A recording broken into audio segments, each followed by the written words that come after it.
everybody watching this. Reading the title of this channel, I think it's already pretty suggestive of what the content is going to be about. While we may focus on helping pupils and students enroll into high schools and universities, obviously a big part of moving to another country for your studies is to learn the language. And this is actually one of the main things that deters students from studying abroad, because they think learning the country's language is going to be too difficult, it's going to take too much time, or they think they're never going to speak the language well enough to keep up with the other students. Coming from someone who moved to a different country 2 times, once for secondary school and once for university, I know and I agree that it's definitely not easy, but it's not even close to impossible. It's a pity that someone would give up on their goal without really giving it a try. And yes, there are already a lot of videos on YouTube of people sharing their experience on moving to Germany and learning the language, as well as Germans motivating people to give German a fair try. I completely get both perspectives. On one hand, I'm a native German speaker who has studied the language and has been teaching it for a few years now. On the other hand, I have been in a similar situation myself by moving to Croatia for high school and to Slovenia for university and work. This means I have been through the whole process of learning the language for my studies twice. So what I want to do today is to give a quick summary on what problems my students most commonly encounter in my experience as a German teacher, what difficulties are generally encountered by people learning German, and number 3, what you can do to overcome these problems and difficulties. And I'm going to do all of this by giving examples from my personal experience moving to another country for my studies and learning the language along the way. So let's get into it. Number 1, problems students encounter at a beginner and higher level. I've been working as a German teacher in Slovenia for about 4 years now, and most of the classes I teach are at a beginner's level for pupils and students. Since Slovenia is quite close to the Austrian border, a lot of younger pupils take German courses to enroll at an Austrian high school, while the older ones are often preparing to enroll at a university either in Austria or Germany. This means that almost everyone I teach is motivated to learn the language, which is very important because without motivation, the results are never going to be nearly as great in comparison to someone who's really interested. So the first thing you have to keep in mind when starting a language course is, just because it's a beginner's course, this does not mean that everyone in class is going to have zero knowledge. What I mean by that is, there is a good chance that some of your classmates, for example, took a German class in school years ago but forgot most of it, or learned some basic vocabulary and sentences before starting the course. This can be really demotivating for students who came to class with no German knowledge whatsoever, because they will hear their classmates speak and think to themselves, "Oh my God, what am I doing here? Everyone is already so much better than me." Please don't get discouraged by this. Most of the time, the fact that some students had a basic knowledge before coming to class has no relevance to what the end results are going to be like. You have to imagine it like a painting. Let's say you came to art class with a completely blank canvas, while your classmate has already drawn a little flower and a cloud on his one. And it looks so cool and beautiful, and you're thinking to yourself, "Oh my God, no, this guy is the new Picasso, and I'm over here and I have no idea what to draw." And you both start painting your canvases. You paint and you paint, and at the end of class, both of your paintings are finished, and you come to realize that not only were you both able to finish at the same time, but you were actually able to paint something just as good as your classmate's painting. You're super proud of what you created, and you maybe even like your painting a little more than his. This is exactly what happens at a beginner's language course. Knowing a few words and sentences beforehand is just part of the whole picture that needs to be painted. It's not the whole thing, which is also the reason they're at a beginner's course with you.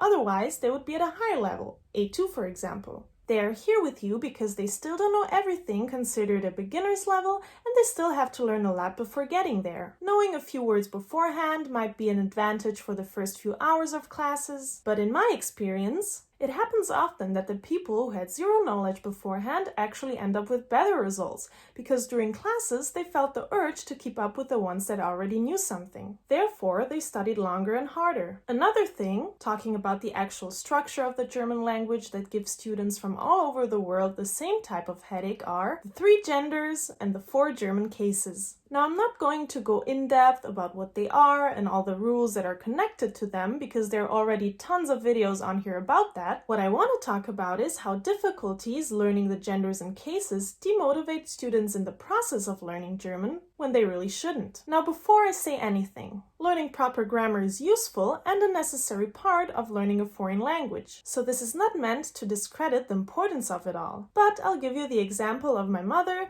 who moved to Germany and lived there for 15 years. My mother learned German just by living and working in Germany. She never went to a German course where she would have learned about the proper grammar, structure, and rules. In 15 years, she obviously learned to speak the language fluently. However, nobody ever sat down with her to explain why, for example, you sometimes have to say einer Frau instead of eine Frau, or pointed out the fact that Bus is masculine, which means she has to say der Bus, not das Bus. Still, every German speaker understands her, because a positive thing about the grammar is that most of the time, even if you end up using the wrong gender, the meaning of the sentence won't change drastically. So you won't say something completely different from what you intended to. This is important to know, because what will happen during class is, while practicing, you will sometimes use the wrong gender or the wrong case. You will make these mistakes over and over again, and some students struggle with the fact that even though they know the theory, they still end up making mistakes and get discouraged. Don't worry about it. Practice makes perfect. And the fact that you don't know the correct gender for every single noun doesn't have anything to do with how well you are able to communicate with someone. Let's say you have overcome all the fears and problems on your beginner level, you made it to a higher A2 or B1 level, you are ready and highly motivated to slowly reach fluency, but when are you actually going to reach fluency? A lot of people ask this immediately when they start learning the language, literally on the first day of class, and will continue to wonder throughout the learning process. I'm sorry to tell you, but there is no definite answer to this question. There is no exact formula to how many months or years you might need, because it greatly depends on how you're learning it, how much time you invest, how motivated you are, where you learn it, and so on and so on. If your goal is to go to school and/or study in Germany, which is why you're learning the language beforehand, you should keep in mind that nobody is expecting complete fluency once you move here. Ideal would be for you to have 5 to 6 months of intense language training, 5 to 6 days a week, which will usually result in reaching a higher A2 or B1 level. That is usually considered a so-called semi-fluency, meaning that on some topics you will be able to communicate freely without overthinking, while other topics will be new to you, thus making it harder to get your point across. That's great, because it's the perfect basis for starting your studies abroad. Once you get here, the learning process will intensify because of the simple fact that you're surrounded by the language 24/7. You hear the people speak, you read the signs, you are forced to engage with the language more intensely than ever before. It's no revelation that fluency is reached most quickly by living in the country the language originates from. People with no prior knowledge who put effort into learning it will usually reach fluency in about 2 years, more or less. People with strong background knowledge tend to acquire it a lot quicker, even as little as a year or so. Now, as I said, this can vary greatly depending on how much effort you put into using the language. This takes me to my last point, which would be general advice for anybody learning a new language. It has proved to work for my students learning German, as well as for me learning Croatian and Slovenian. Don't be ashamed to speak. If you're too shy to speak the language, you won't progress. Simple as that. Languages are meant to be spoken, not to just exist in our heads. When I came to Slovenia, I actually spent the first 2 years here without ever reaching a fluent level.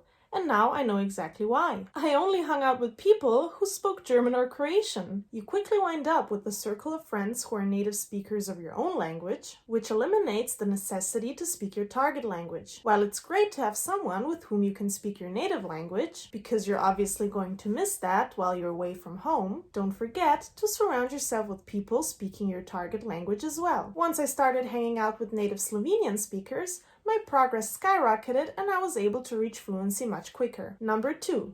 Use the resources available around you. Wherever I have been around German learners, the ones who engaged in the language outside of class and homework have always been the ones to progress the fastest. How they engaged in it varied depending on their hobbies and interests. Some of them watched German movies and TV shows, or at least watched everything with German subtitles. Some read German children's books, listened to German music or German radio, watched German sports, downloaded apps for German newspapers, and so much more. I'll make sure to upload a video where I go more in depth with examples of things that you can watch or listen to that have been a huge success among my students. Number 3. Draw parallels to languages you already know. If you made it this far into the video, I'm sure you already speak good English. English and German are actually both West Germanic languages, which means they come from the same branch and share more similarities than, for example, English and Italian. This is a great advantage for you because as you start to learn German, you will notice that some of the structure and vocabulary is quite similar to English, which will make it easier for you to understand. Number 4. Don't be afraid to ask. In Germany, there is a very famous rhyme that says, Wieso, weshalb, warum? Wer nicht fragt, bleibt dumm. Now, I won't translate that for you, you can do it yourself, but what it means is that if you don't ask questions, you will never hear the answer and you will stay clueless. Don't ever be afraid to ask natives to repeat themselves or speak more slowly, to explain the meaning of a certain word you don't understand, or to be vocal when you just don't get an explanation. Most of them will be delighted that you're so interested in learning the language and will be happy to help you. Okay, so that's it for today. I hope I have succeeded in motivating you to start your journey of learning the language, or continue to do so, plus answering some questions relevant to you. We're just getting started and there's a lot of topics I still want to touch on, including presenting some great schools and universities we're partnering with, more information about the German language, and how you can pursue your goals of studying abroad in 2020. So thanks for watching!